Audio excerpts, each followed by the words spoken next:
This is a 10-minute workout which you can do at home or in the park or wherever you have a little space in your day.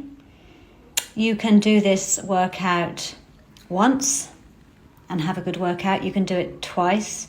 And if you want a 30-minute workout, you could do it 3 times.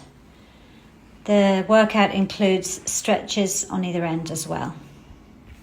You'll need a weight, a kettlebell, whatever you have at home. If you don't have a kettlebell, then use something that you can hold safely. Make sure you have permission to exercise if that's what you need, and that you are healthy and well to do this. And if you have any injuries, please take responsibility for those injuries, and only work out at your own level. If you feel out of breath, if you need to get some water, please stop and do that. Keep your feet moving when you do stop so that you're not stopping completely. And if you need to stop the workout altogether, just make sure you cool down and have a little stretch also. So we're starting this workout with a quick and brief stretch here using the bench. And then we're going to go into our workout using the kettlebell and the bench. Now, if you don't have a bench, then use a chair. If you don't have a chair, use a wall. You can even use your sofa or any piece of furniture that's securely on the ground. Okay, starting with a pull-up using your weight, whatever your weight is. This is a 12 kg for me, and we're doing sets of 10. However, if you can do 4 or 6 or 8 and build up to 10, that's absolutely fine. That is what we're doing. We're building up our strength, building up our fitness. So don't push yourself too much that you hurt yourself. You really want to focus on your form. Now we're doing a slight squat here with the back straight. The tummy is engaged, supporting the back, and we're just swapping hands. There's a slight release in the weight and you have to grab it. Takes a little bit of practice. We're working the legs, the glutes, the waist, arms and shoulders. And now we're going to bring the feet a little closer under the hips and take the weight up over the head. Now, a lot of these movements are quite advanced. So if you're brand new to doing weights, kettlebells and this kind of thing, then maybe you should try without a weight to start.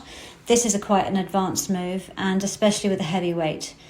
Easy to do without a weight and easier to use a lighter weight than a heavier weight if you are going to just build up your strength first and then get the form right, and then you can add your heavier weight. So we want to use leverage to take that weight over the head with a nice pull up and then swing up through the forearms over the head and a pause at the top. Take a moment, take a breath.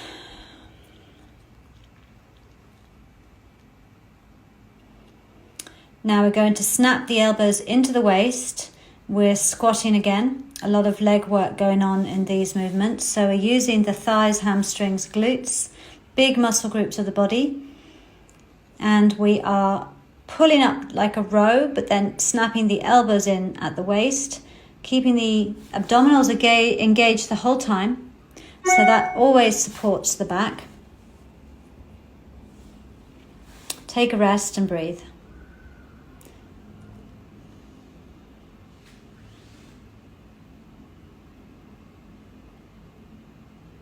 Lunges. So we're holding the weight at our center around the chest or the hips and stepping forward, alternating the feet, letting the back knee drop down towards the ground. Some people may have knee issues. If you do, and if you feel that this twinges your knee, then don't do a lunge. You can do a side lunge instead.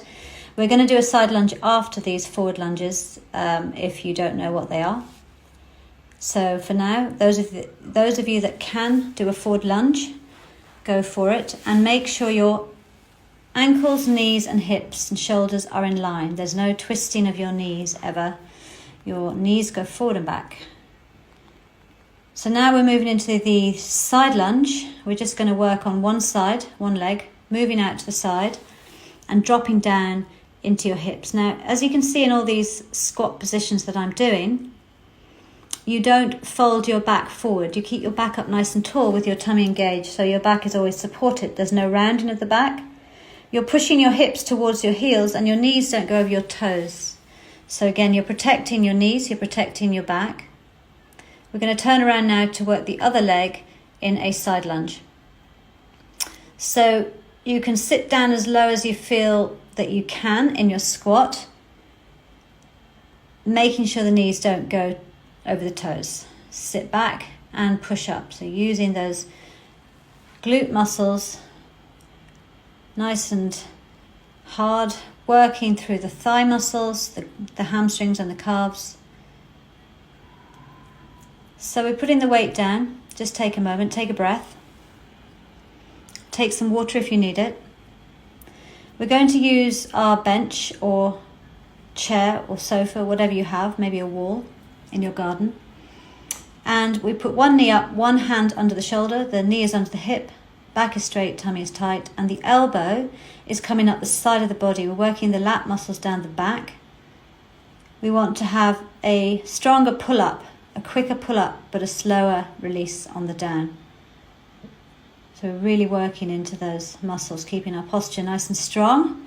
And we're going to turn around now and work the other side. So again, knee on the bench or whatever you're using, under your hip, hand under your shoulder, back straight, head in line with your spine, and the elbow doesn't push out, it comes in close and by your rib cage.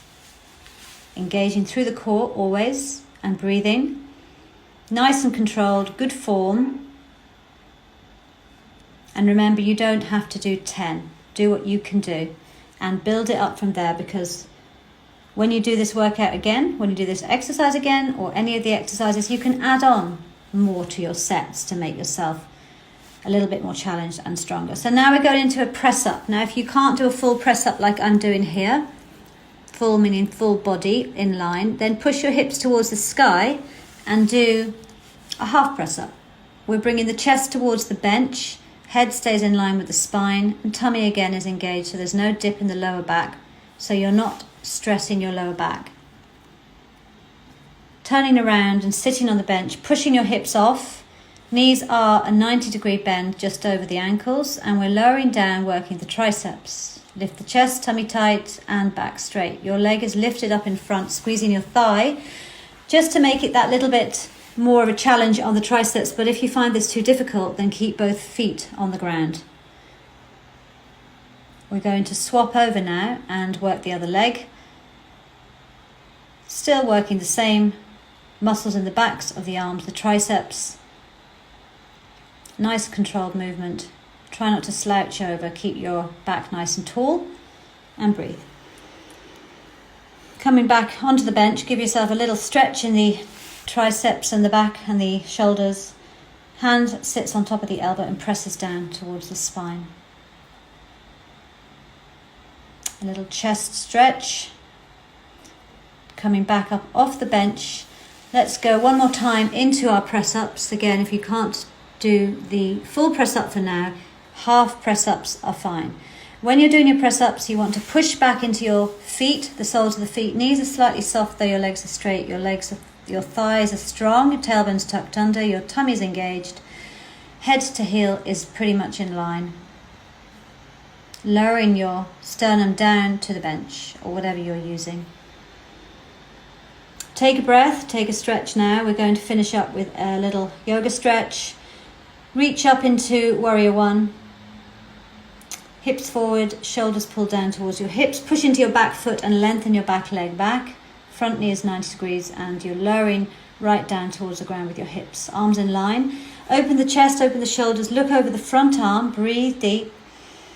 As you breathe out, reach down into a triangle, open that back hip, legs straight, knees soft.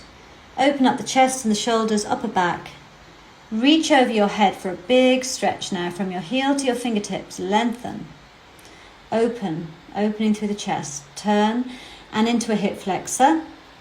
Pushing that back leg further back, dropping your hips closer to the ground and just drop down so you feel that lovely stretch in your thigh and the hip flexor. Dropping forward and down over so you get a stretch through the back of the legs. And I want you to do exactly what we've just done on the other side. And when you're finished, roll yourself up and give yourself a nice big hug. You are done. Make sure you do stretch the other side. I haven't shown you here, but just take the time to do that.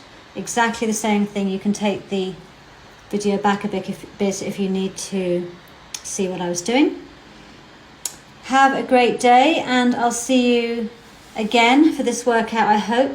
Let me know how it was. Make a comment in the comment box. And yeah, well done. See you soon.